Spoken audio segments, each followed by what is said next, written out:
सरपंच आज ग्रामपंचायतच्या माध्यमातून प्रजासत्ताक दिन उत्सव साजरा झाला.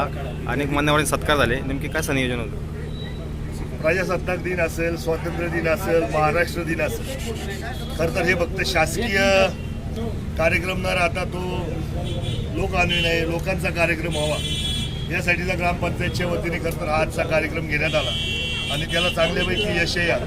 सर्वच नागरिकांनी नारायणगावच्या उत्स्फूर्त प्रतिसाद नोंदवला. खरं तर आपणच हा कार्यक्रम लोकांपर्यंत नेला तर लोक निश्चित स्वरूपात येत असतात. त्या माध्यमातून खरं तर समाज जागृती असेल किंवा देशप्रेम असेल ही लोकांच्या प्रती आहेच लोकांमध्ये, परंतु ते इथे येऊन ते व्यक्त करत असतात आणि निश्चित स्वरूपात एक आनंदाची गोष्ट आहे. खरं तर आज प्रजासत्ताक दिनाच्या आपल्याला सगळ्यांना शुभेच्छा देत असताना मनापासूनचा आनंद होतो की आज नारायणगावमध्ये साधारण जवळजवळ 10,000 कुटुंब वास्तव्यास आहे आणि ह्या 10,000 कुटुंबाचा आम्ही 1 लाखाचा ॲक्सिडेंटल विमा कुटुंब प्रमुखांचा हा उतरवण्याचा निर्णय ग्रामपंचायतच्या माध्यमातून घेण्यात आला आहे आणि आज तो जाहीरही केला आहे.